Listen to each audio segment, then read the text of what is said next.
All right, Drew. Let me talk to you, baby. Let me talk to you. Yeah. Come on. Let me say a couple things. Cause see, I know that you might need help. Mm, okay. See, I was like you, baby. I was like you. Okay. I grew up on the wrong side of town. Uh-huh. Growing up, my parents was mm, my parents weren't there for me the way they needed to be there for me. Okay? Now, I know that's a little bit tough for you, but I see you going down the road I went down. I don't want that for you, baby. That's right. So let's slow things down now that we're here. You know, now that you're off work, I get to talk to you real quick. All right? Now, I noticed when I came to count these drawers, there's a little shortage of money. Now, I'm not going to say it was you, but I do have a problem here, if you know what I'm saying, Drew. Back when I was a little boy, my parents were never around. That's right, my daddy, he was a pimp.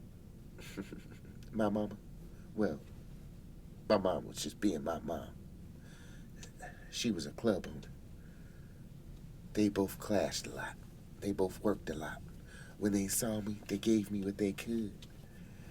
And that was money and gifts, right? But see, let me talk to you because when it comes to money and gifts, I want to let you know that it's not everything that it's cracked up to be, baby. Because look at me, baby. Let me tell you this. All that glitter isn't gold. Yeah. Because see, they didn't give me the things that I needed, things that I wanted. They gave me what they thought I wanted. See, in the end, all I wanted was their love, discipline, and affection. What I needed was time with them. That's what I needed. I didn't get any of that. You understand, Drew? I got action figures, cars, toys, money, and clothes that can stretch one end, one side of Texas to the other, baby. That's right. I had it all, but all I wanted in the end was a hug. Now, because of that, I grew up always fighting, always angry, because I didn't have the things that I socially needed to succeed. Because, see, all I knew was to run a party and possibly run other things, if you know what I mean. But that's not funny, baby. I'm not going to laugh at that anymore. No. Because, see, this is why I'm here, because I decided to turn my life around. Turn it around into a big 360, baby. That's right. I decided to turn around for people like you, because I knew I didn't want nobody to grow up like me. And I promised myself a long time ago that if I seen somebody like me, I'll make sure I talk to them. That's why I'm looking at you. When I look at you, Drew, I see somebody who can improve. I see greatness. I see greatness like me. But let's reform that greatness. That's right. Let's reform it. Because, see, as I got older, I started lashing out. I started acting out. I started looking for trouble all the while. Woo! All I wanted was love. All I wanted was a hug. All I wanted was somebody to tell me that they love me. And I tell you, this, Drew, I got that. But I got it in other ways, baby. That's right. I got it in other ways. Because see, when I got old enough, I started to run the streets. I started to be the man. I started to sell things that I wasn't supposed to sell. And I got in trouble. Oh, yeah. I got in trouble. I grew up a very troubled kid. And what was worse was my family had connections so I could get out of things and get back into them as easily as I wanted. That wasn't good for me, baby. No. I needed to stay in jail. That's right. I remember I fought this one kid named Spencer. Oh, in grade school, baby. It was very bad. He thought he could take my lunch. But what he didn't know was I was greasing the palms of a bunch of older kids. And because of that, I had leverage. I had leverage, baby. So what I did was I went back and I found that kid. I found Spencer. And I beat the snot gravy out of him, baby. That's right. I beat it out of him so bad. I wound up going to a home. And my parents couldn't get me out of there. And from there, it went downhill to places I didn't think I could get myself out of. Listen to me. I know you gotta go. But let me instill the seeds of hope and faith inside you, baby. That's right. I want you to listen to me. Listen to me, because we're almost about to bring this home in a few. I was going downhill. I got out. I got a couple of good jobs, but I couldn't keep them. Because nobody could tell me nothing. Nobody could tell me nothing. I wanted to count. I wanted to do what I wanted. So what happened? I got let go. Ooh, baby. Some of it was a big shot to the ego, baby. But you know what I had to learn? I had to learn humility. And I mean humility. So next thing I know, I'm about back on the streets again. I'm getting a little older. I see ladies, and all I can think about is my father. And I want to run these ladies. Because I want to run the streets. That's right. I want to create my own stable of women. If you know where I'm going with this. Where they entertain and help fantasize very important men's desires. And that's what I did. I did that. Until one day, I got caught. And when I got caught, that was one of the many and very last times I was going to be able to recover from this. So I go to jail. I serve a 10-year sentence, baby. 10-year sentence. Because some of the egregious things I did for these ladies, with these ladies, to do what I think needed to get done, to make that money. I did some things that you look at me and you say, Wesley, I didn't think that was possible, baby. But it was, because I was that person. And let me tell you this. I did things inside that prison cell I never thought I'd do. I've made deals I never thought I'd make. Sometimes I didn't sleep at night.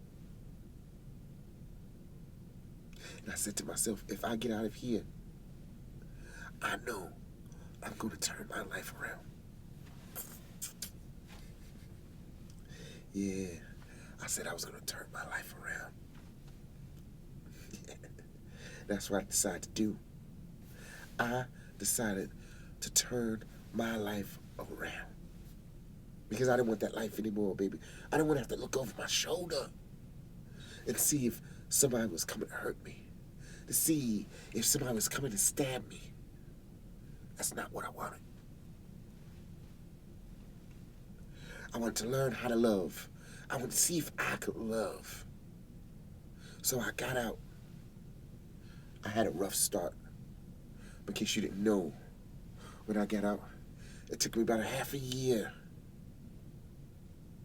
to come up with my candy shop, where I sell some of the most unique, delectable, and inexpensive candies for the children and anybody across the neighborhood. And boy, and you know, I've done very well with my candy and snack shop.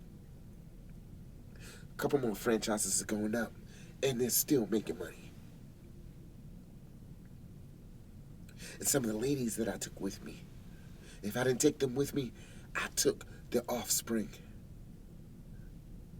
Their kids that I messed up their mama, and I took them and I made them work for me. In a good way, because I didn't want to contribute that type of toxic masculinity back into the air. I didn't want to contribute that type of toxic productivity into the air, into the environment anymore. I wanted to turn my life around, and that's what I decided to do. Yeah. And you probably look at me and you say, Wesley, where you get all that nice jewelry, baby? I had to work real hard for this. When I got out, I had not a pot to piss in. I didn't have a pot to piss in. No. Wesley had nothing. I didn't have a pot to piss in and nothing to throw it out of. I had to work hard. I had to motivate people. I had to do what needed to be done. I had to do what I'm doing to you now. That's to redirect. Redirect. In order for you to succeed. That's right. That's what I did. 'Cause I don't want the same to happen to somebody else that happened to me. If I can give somebody else a chance, well, then that's what I'm going to do. I want to give you a chance, Drew. I want to give you a chance back into society, baby. Oh, yeah. Oh, yeah. That's why I want you to start paying attention to some things. I want you to start redirecting your money. Now look at me, Wesley. Now look at me, Drew.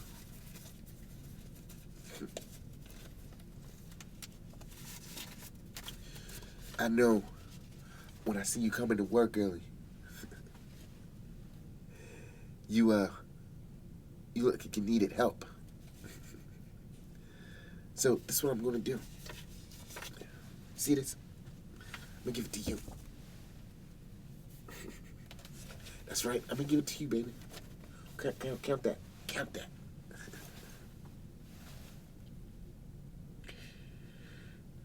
Yeah. About what? 1,500? 1,500 in cash. Cold hard cash. That's my money. Now look, Drew. I'm not asking you to pay me back, baby.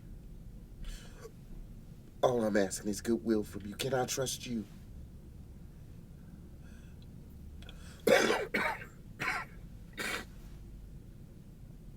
Can I really trust you?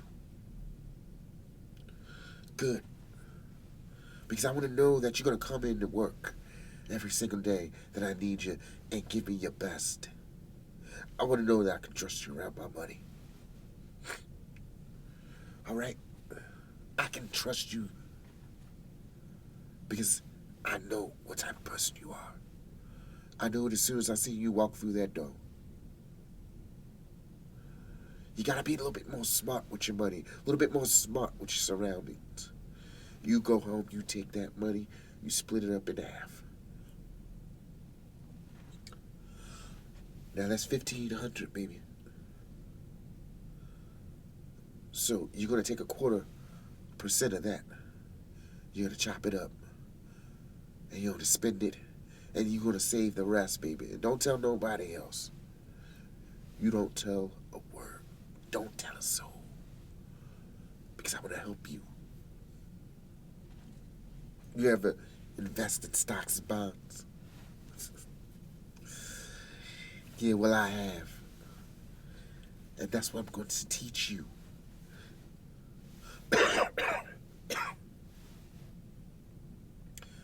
I'm going to teach you to invest in stocks and bonds. Because it's very important that you have a diverse portfolio. You know what that is? That's showing where all your money is going. You got to be able to see your money.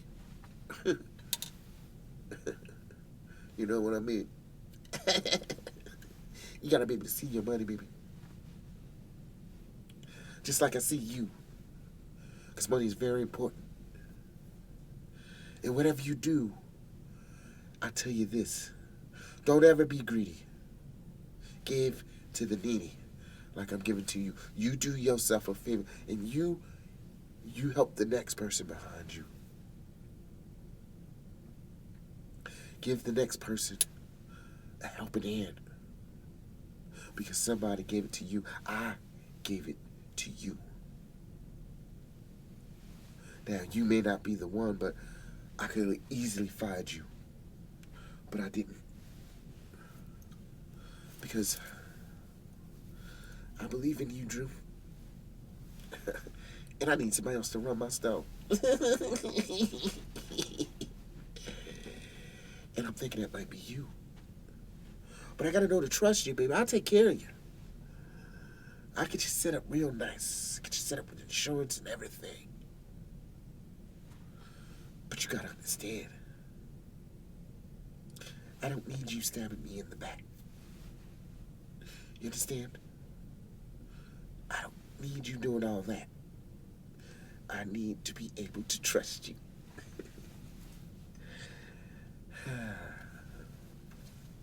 So can I trust you, Drew?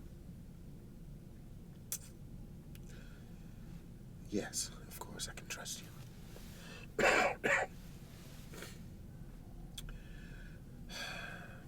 This is a cold, hard world we live in, son. You gotta be able to adapt. Understand where you are. Because this world is willing to take as much meat as possible and grind it. This world will grind you into a powder if you let it. But don't you let it. Don't you let it. I could easily let that happen to me. But I didn't. You got all the power to succeed, brother. But you also have all the power to fail. You better watch yourself out there. Drew, you ever been in jail yet? You want to? Good. Then go out there and go beat something. Do you understand? If I hear or see about you in the news for any other reckless behavior or any stupid stuff, I'm going to bail you out and I'm going to deal with you. You're going to deal with me and I'm going to put you back in. Do you understand? Now I don't want to see any more behavior like I saw this week. Or else, I'm going to have to let you go, Drew. That's something I don't want to do because I think you are a good worker. Such a good worker that I gave you a non-cash advance. Now, I could give you a cash advance. That goes with your check. I gave you some of my personal money because I want to create an ally, somebody. I think that's you, Drew. So go on now. Get yourself straight. Go and get out of here. I'll see you tomorrow at 9. We got ourselves an understanding? I thought so. We better have. All right, baby. What's your mama making? All right. That's all I needed to hear. You tell her I said hello. And don't tell your mom I gave you all that money, okay? I don't want nothing to be going on. I don't want nobody to be taking anything from you, all right? Keep this to yourself, okay? Oh, go and get out of here. Got me some cognac to sip. Fix up this room, too.